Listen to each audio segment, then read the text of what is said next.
you're doing great. My name is Alex. I come from Madrid. I was born here in Spain. I now live in Menorca, and as you can see, it's a very big pleasure to receive you in this special island for me. And I would like to start with my journey as a fencer. So before I jump into that, I'm going to be in charge of the stamina sessions, which are the active body sessions we will have throughout the week. And also in the afternoons, I will be guiding journaling. And throughout this talk, I want to share with you my story and how these tools came to me and how they help me navigate life today as also an entrepreneur like yourself. So I started with the sport of fencing, in Spanish, esgrima. And I always have to give you this explanation. Fencing is a sport that you play with swords. And fencing is a sport that helped me travel to more than 30 countries. So I represented Spain in the national team. And as a sport, as a high competitive sport, the first lesson that I learned in my career is the art of losing. Let's say failure, facing failure. If you play sports, any kind of sport, you never start by winning. Your first match is always going to be a loss.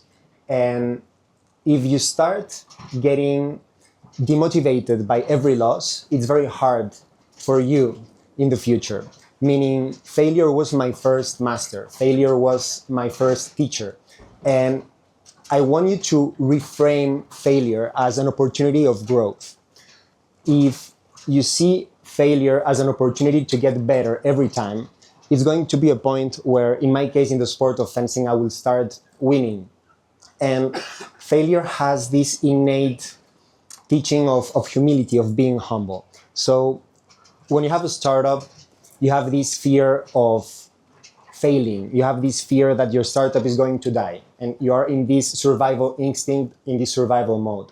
When I was fencing for a period of time, I was being afraid of losing. And my head coach, the one who helped me with my motivation and my concentration, my sports psychologist, told me that there is a very thin line between being afraid of failing and wanting to succeed. And if we translate this to the startup world, there is a very thin line into being afraid of failing with your startup or being motivated and having the courage to succeed with your project. And what happens is that the energy of scarcity, which is the energy of fear, is always going to put you in a defensive mode. So the decisions you will make towards your team, towards your business, will come from fear. Whereas on the other hand, if you come from a place of courage, meaning, I don't know what's going to happen, uncertainty is part of my reality, but I have the courage that I'm going to solve this as best as I can, then you can transform this energy from fear to courage. So this is the first lesson I wanted to share with you, that fear and failure are teachers, and you have to transcend the energy of fear to the energy of courage by believing in yourself, by believing that you're doing as best as you can with the resources you have, with the time you have at this precise point in life. So every time you face failure, take it as an unfair advantage. Take it as an opportunity to grow. Every failure is going to teach you something different that will expand your project, expand your life, expand your resources and your skills. So failure is your teacher. This takes me to the next story that I want to share with you. And I never made it to the Olympics. It was my dream as a young kid. But instead, I was offered a scholarship to study in New York with fencing scholarship. So basically, sports took me to a high education in the US. And another one could have said, hey, but you could have gone to the Olympics. But I said, yes, but I valued more my education. I valued more the opportunity to be in New York. So this is an example on how, from the eyes of someone who saw, I didn't make it to the Olympics, he failed, to, no, fencing took me to New York. It gave me a scholarship and I managed, to start my first company when I was in New York. To me, it was a huge success. So you have the ability to reframe the story that you tell yourself. So in that sense, when I came to the US, I started my first company on my sophomore year, which was like Wallapop today, but in 2008, and only for college students. I didn't manage to raise enough funds, and that was my next failure, so to speak. And after I finished school in the US, I decided to move to Mexico, where I've spent the last 12 years. And in Mexico, I opened a branch of my father's advertising agency, which he founded in the 90s in Spain, called Remo. And if you're from Spain, I'm sure you've seen some of the advertisements in TV. And my father always wanted to open a branch somewhere else, but he never found the person nor the time to do it. So I said, hey, why not? I think it's a great opportunity. So I moved to a completely different market, 25 million people, completely different city, coming from New York, which is a chaotic city, but it's a different type of mindset, to Mexico, which is the jungle. And starting a company, I was, 21, 22. And it was a very great experience in terms of the learning I had. And at the same time, I faced different masters throughout that journey. So the first lesson, or the biggest lesson I learned, comes from purpose. And I know we've been talking about purpose before in the talk that came before. And not many of you raised your hand when she asked, who knows your purpose? And I want to give you a quick tip that has helped me throughout my path. But before, let me share a quick story. So I opened my father's company in Mexico. A couple of years went by. I had a 10-people team. I tried to keep operations very thin. And my father had like 150 people in his agency. So he had a lot of fixed costs. The problem with advertising is that you are highly dependent on clients. If you lose a big client, sometimes you have to fire most of your team. So after a couple of years, my father lost one of the biggest clients they had, which was a bank, and it represented 30% of the income of their company. So that meant that there was a crisis coming in. My father believed in his team. He didn't want to fire any. He stopped receiving his salary.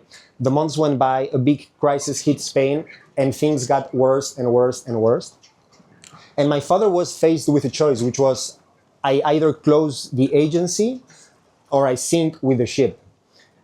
And he decided to sink. He comes from a mindset of, I'm the last in the ship, and if the ship sinks, I sink with the ship. So what happens is all of his employees turned against him. They all went through they took legal action against him. And my father had to close the agency at the end. He had to sell his house to pay for all the legal costs. During that time, my mom divorced him. So everything turned back on my father. By that time, I was in Mexico. Things were working well for me, but my pillars, let's say my structures, were falling off in Spain. And I kept going, and my father believed in the project in Mexico. It was kind of like the light at the end of the tunnel.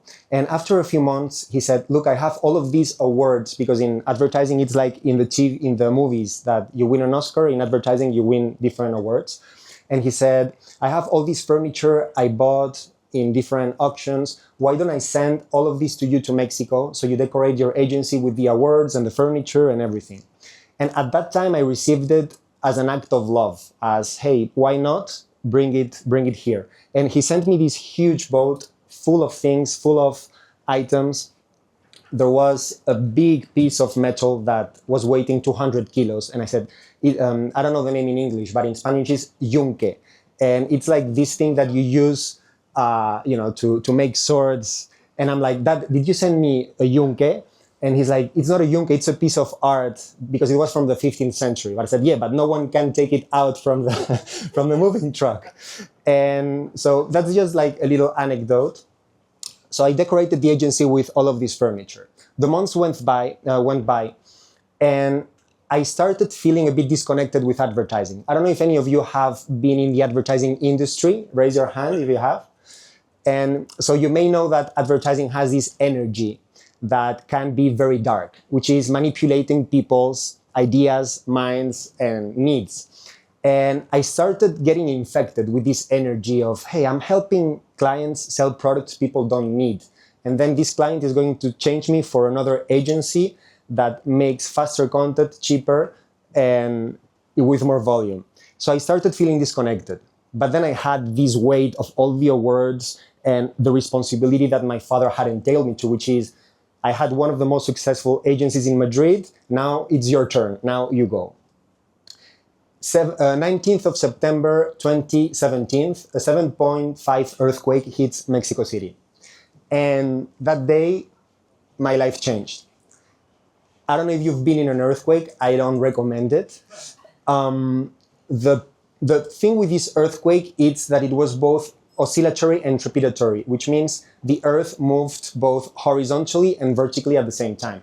And Mexico is built on top of a lake, so there is not like a big infrastructure, below surface, which means if an earthquake hits, most buildings are going to fall down. And that's what happened. Like in front of my agency, which was in El Barrio de la Roma, if you've been in Mexico City, I had 2 buildings that crumbled down right in front of me. And it was a very traumatic experience. In the first hand, you felt that Earth is way bigger than you. I know we all have this mission, to change the world, but if the world wants to get rid of us, does like this, and that's that. And so it was very humbling to understand that we don't have as much power as we think we do. And at the same time, 25 million people became one single mind connected, which means everyone tried to help save lives because people were dying. There were people that were buried below these buildings. And there were so many people in the streets trying to uncover the debris from the buildings that the ambulances couldn't circulate throughout the city. So along with some friends, we felt we needed to help, but instead of going out to the city as many did, we combined our efforts. One of my friends was an architect, the other friend was a programmer, and I was like the advertising mind, so to speak. And we found that the architect friend told us his friends were calling him to visit his house to see if there were any damages and if they were safe in their house. But no one was keeping track of that. So we decided to launch a platform that was called Salva tu Casa, where basically volunteer architects will find a house. You as a victim of the earthquake will take pictures of the damages of your house, will fill out some questions, and then it will come to our database. And we developed this map where you had 3 colors: red, which means the house is in terrible condition; orange, which is we don't really know; and green, you're safe to be there. And then the architect will go visit the house and tell you if the structure was safe for you to be there. Short story long, or long story short, we ended up registering 27,000 buildings in 3 weeks, and more than 600 architects joined the cause. And for 2 or 3 months, I connected with an energy that I never found before. They call it flow, and I felt it when I fenced in fencing, like you get to these states of flow, but this was bigger, this was different.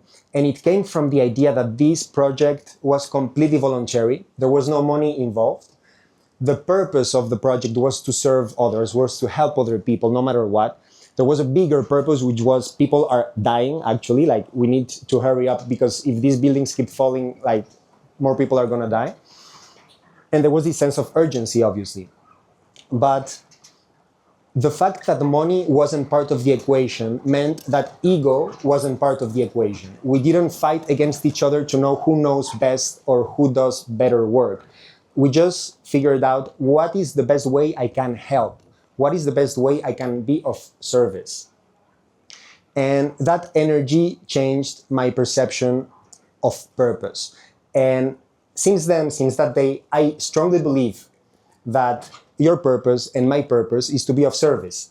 And what is to be of service? To be of service is what is the best you can do with everything you've learned, with all the people you've met, with all the skills you've developed right now. And that's your purpose. Your purpose is to be of service. How can I help others with what I know, with what I have acquired, with my talents that are unique to me? And so when people ask you what's your purpose, it's not like I'm going to, no, it's simpler than that. It's, hey, I'm here. It's been 10 years, 20 years, 30 years of working, learning, and acquiring skills, and I can help other people make less mistakes. So just remember that your purpose is to be of service to others. And if your startup is another being that circulates around you, how can you be of service to your startup? The startup also has an energy, and it's mostly a reflection of your own self. So sometimes you're going through a very difficult time, through a difficult period, and that's a reflection in your startup, meaning that ties in with the third story that I want to share with you. But if your purpose is to be of service, meaning how can I help others, you have to start by helping yourself.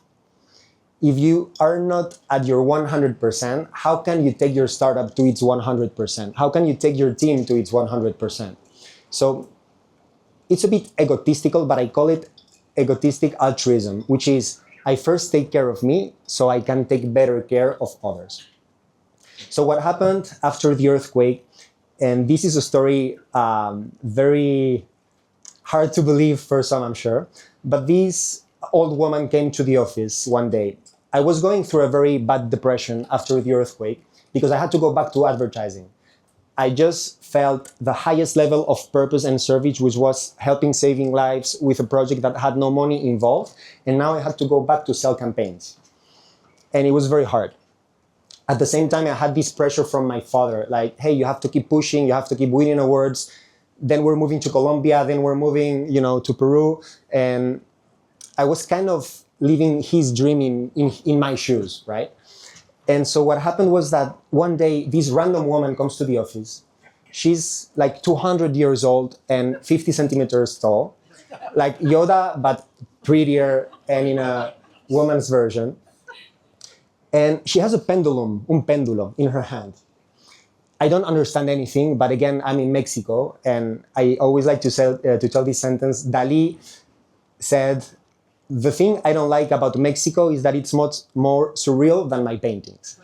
So I felt kind of the same thing.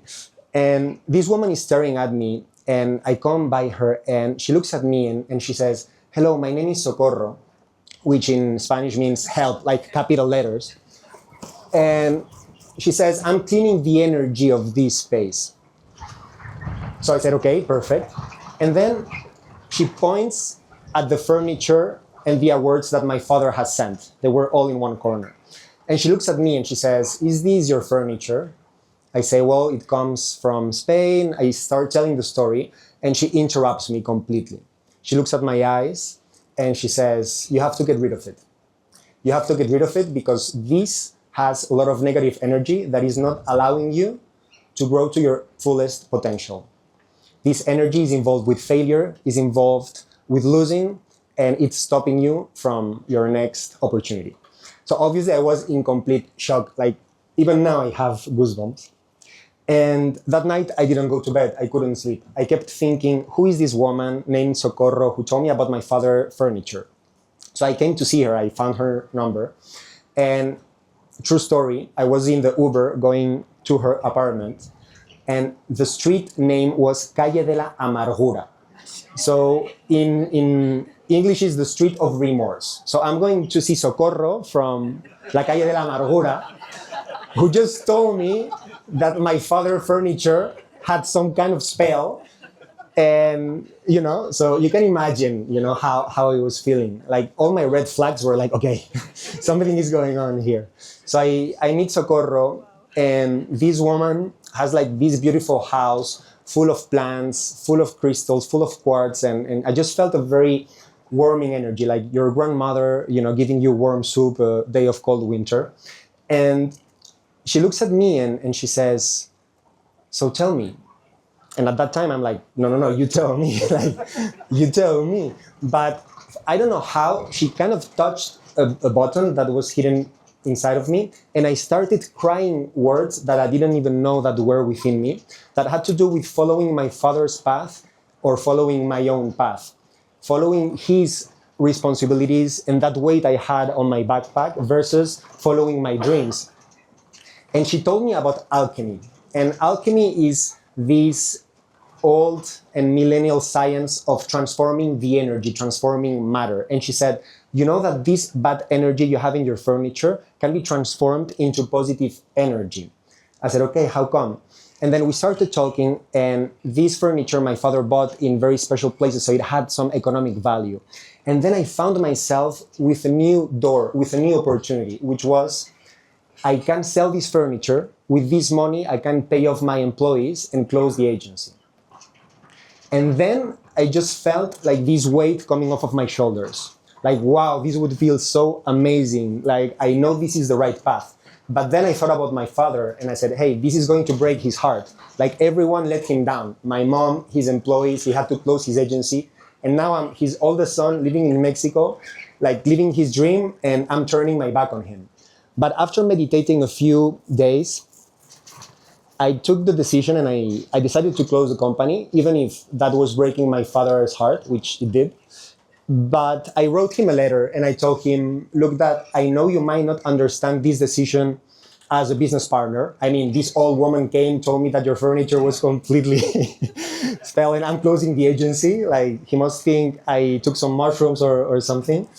And so you probably will not share this as a business partner, but I hope you understand it as a father. And I am not happy. I am going through a very sad moment in my life, and I cannot keep going on. I need to let this project go. And so this broke up our relationship, but now our relationship is back again. And what I want to share with you is this idea of letting go at the right moment.